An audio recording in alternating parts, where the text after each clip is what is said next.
Assalamualaikum warahmatullahi wabarakatuh. Bismillahirrahmanirrahim. Nawaitu ta'alluma wa ta'lima wa tadzakkura wa tazkira wan naf'a wal intifa'a wal ifadata wal istifadata wal hassa ala tamassuki bi kitabillah wa sunnati rasulihi wa du'a ilal huda wa dalalata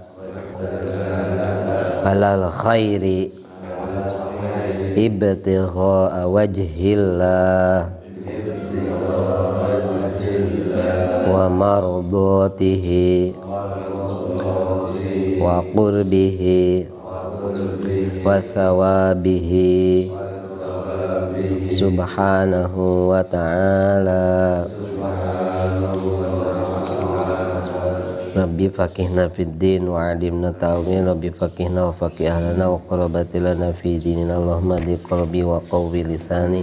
Allahumma hdi qaumi fa innahum la ya'lamun. Rabbi shrah li sadri wa yassir li amri wahlul 'uqdatam min lisani yafqahu qawli. Ya Fattahu ya 'alim iftah lana futuhal 'alibin.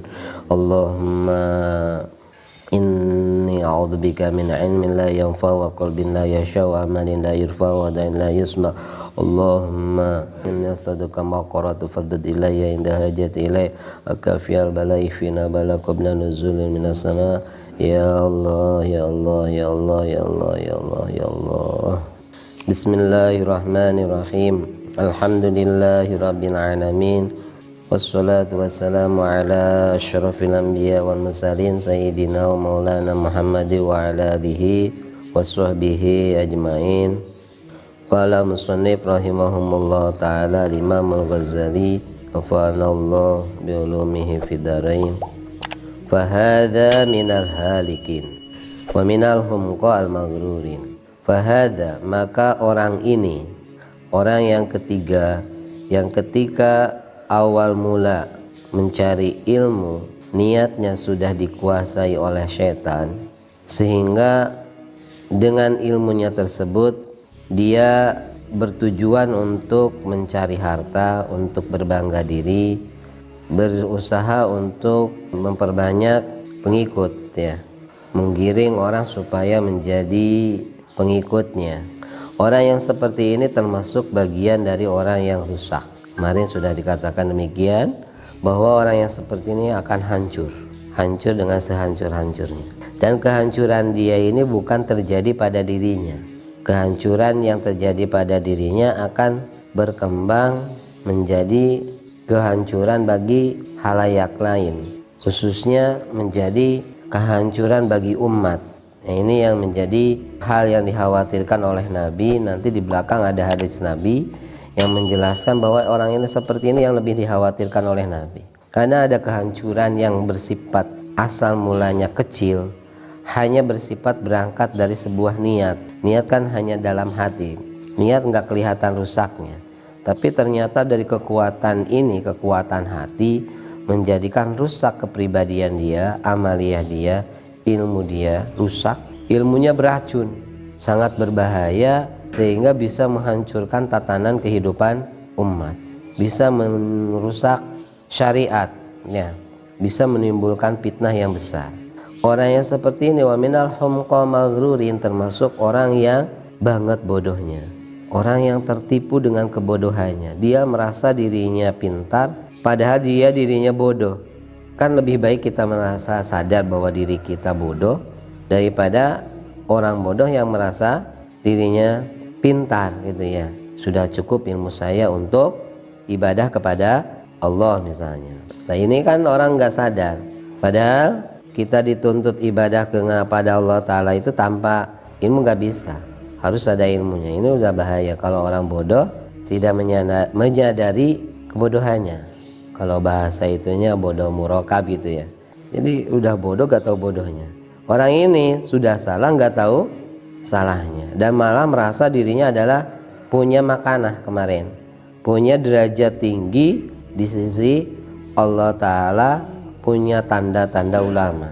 Ini roja, dia termasuk orang yang rusak karena harapan untuk kembali menjadi orang yang mencari ilmu karena Allah Ta'ala, harapan untuk kembali ke jalan yang lurus lebih susah.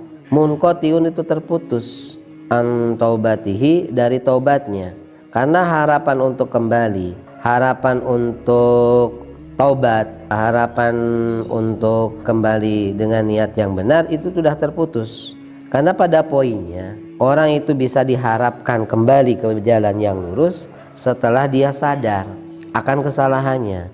Setelah sadar dia taubat. Nah dianya nggak taubat, dia nggak sadar bahwa dirinya salah. Jadi disitulah kelemahannya, bahayanya.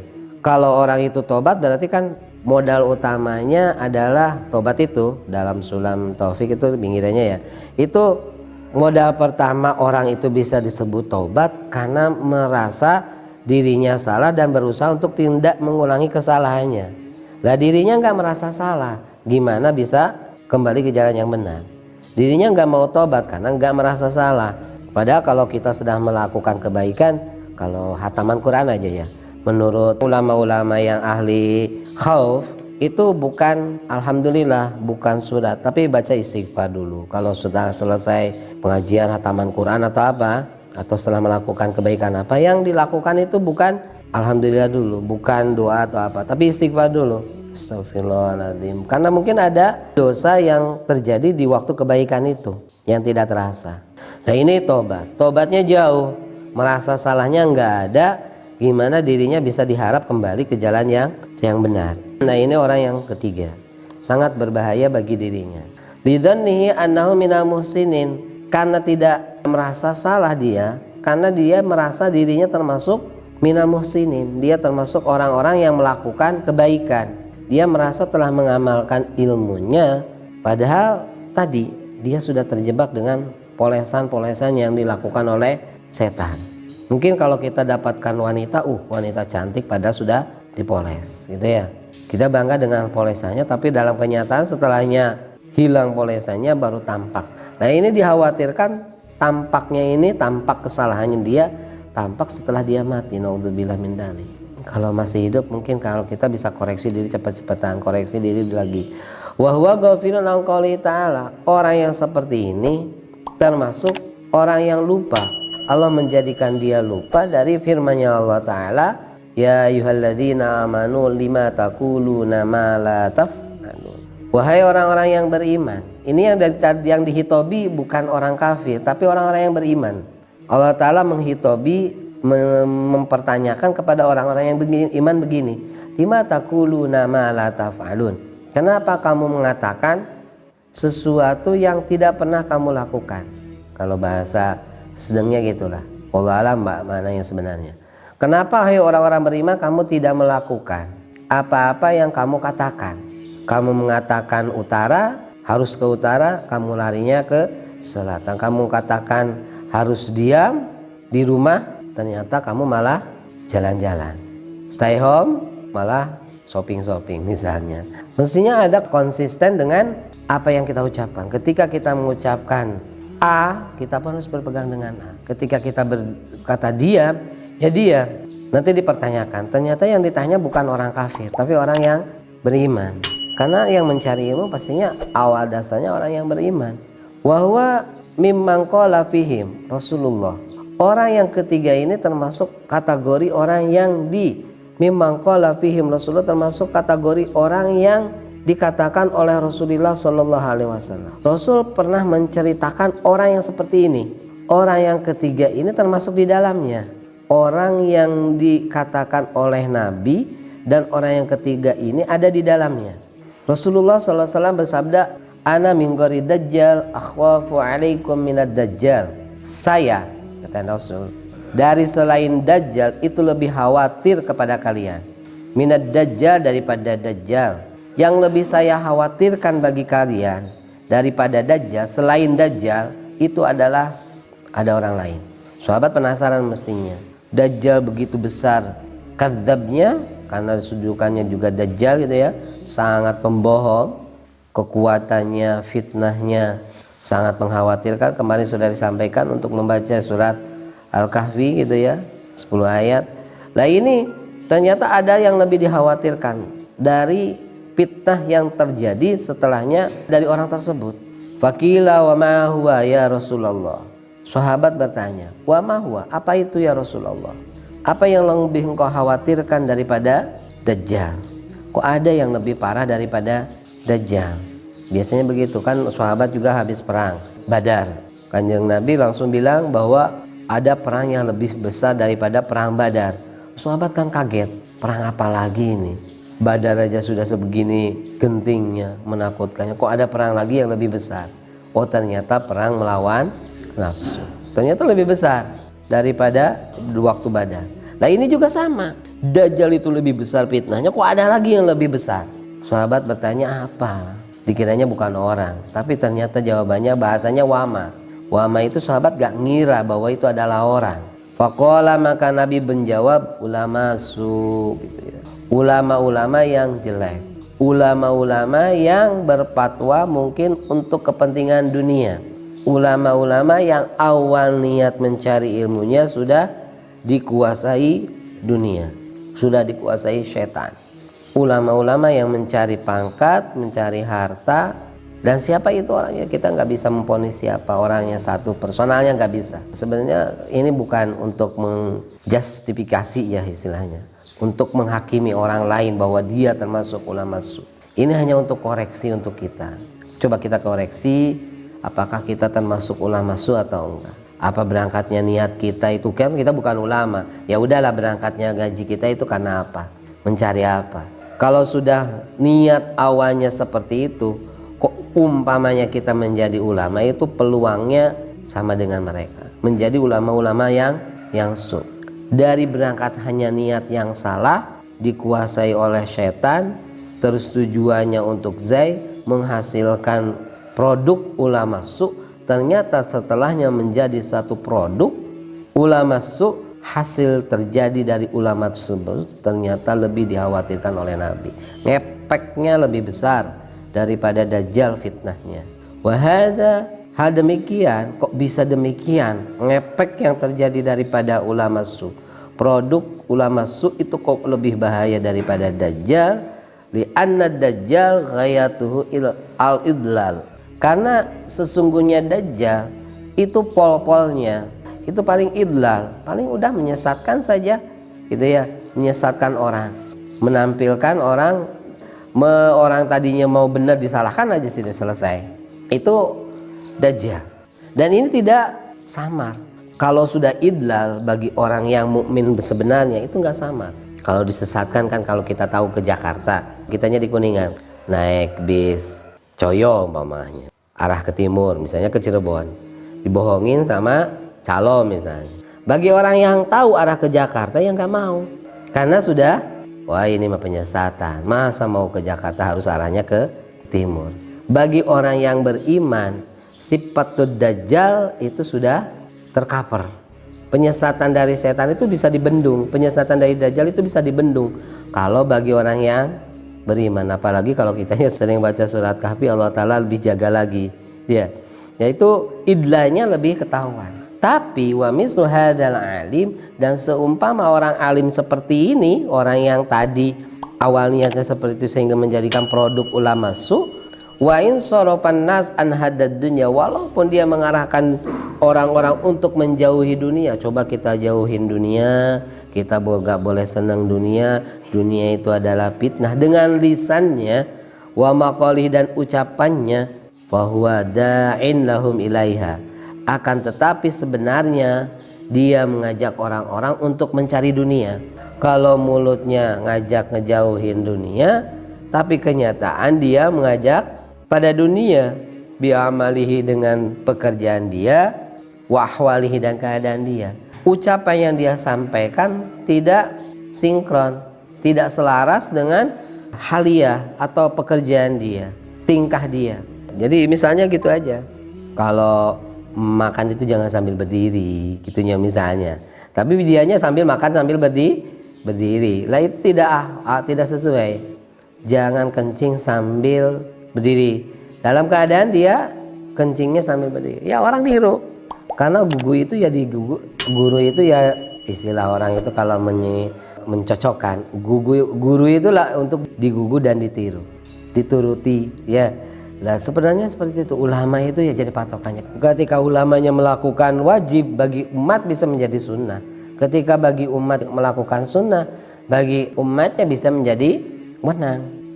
Timbang taraweh mah wenang we padahal sunnah. Tapi kalau sudah ulamanya melakukan haram bagi masyarakat, oh gak apa-apa berarti ya, gak boleh itu haram. Kiainya melakukan haram berarti kan gak apa-apa. Naudzubillah, ada kiainya misalnya mabok, mabok kan gak apa-apa. Kenapa mabok? Yang antri aja pernah mondok mabok, berarti mabok gak apa-apa. Lah gak apa-apa itunya justru malah menjadikan murtadnya umat. Ulamanya melakukan haram, yang terjadi bagi umat itu justru adalah kemurtadan yang massal. Naudzubillah min dzalik. Itu ya bahayanya ulama seperti itu. Ya contoh kecilnya ya kayak gitulah, guru kencing berdiri itu, muridnya pada berlarian gitu ya umpamanya. Karena memang digugu dan ditiru itu memang seperti itu. Yang ditunggu itu bukan ucapannya, tapi haliyahnya. Sehingga ketika terjadi ucapan Nabi dan af'al Nabi, kuat mana? Ketika ada pekerjaan yang dilakukan oleh Nabi dan ada yang diucapkan oleh Nabi, lebih sunahan mana?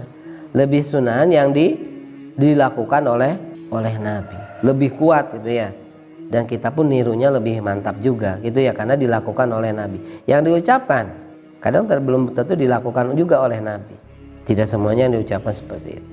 Lah di sinilah karena alasannya walisanul hal afshah min lisanul maqal, karena lisan hal lebih utama, lebih fasih dari lisanul maqal. Mungkin besok insyaallah lisanul hal afshah min lisanul maqal.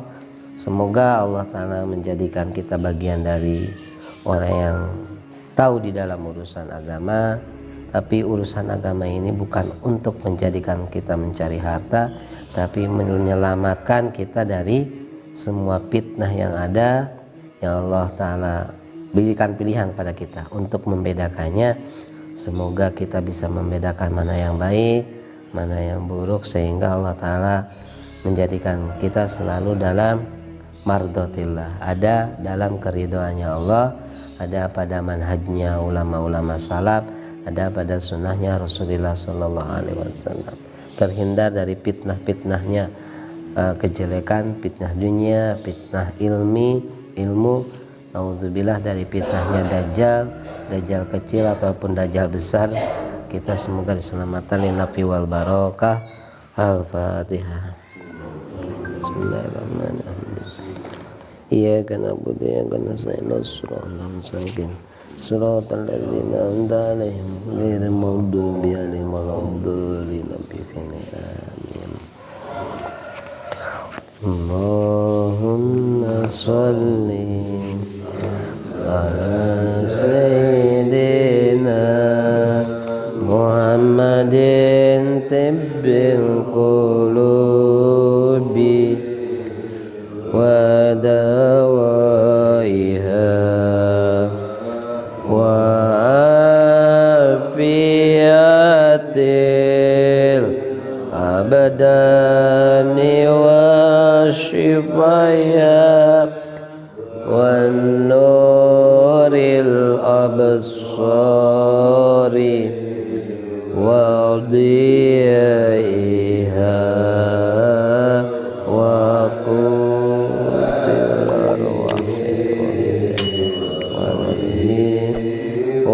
wasallim.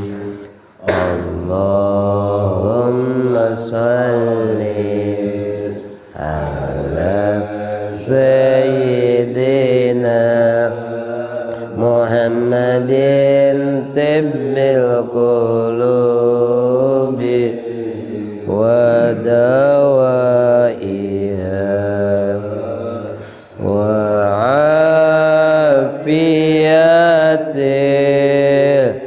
الأبدان وشفيها والنور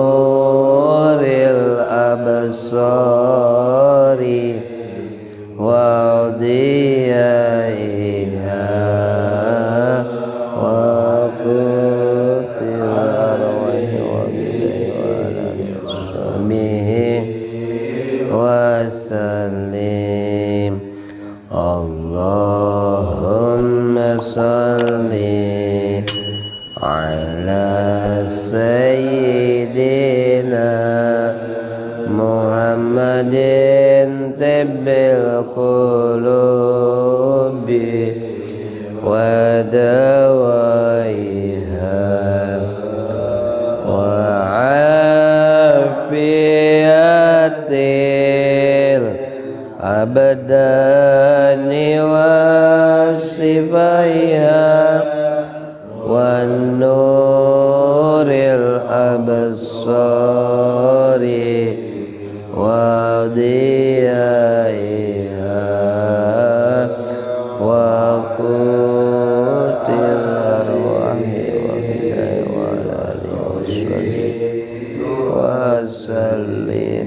Subhanakallahumma bihamdika asyhadu an la ilaha illa anta astaghfiruka wa atubu ilaik. Wal afu minkum. Assalamualaikum warahmatullahi wabarakatuh.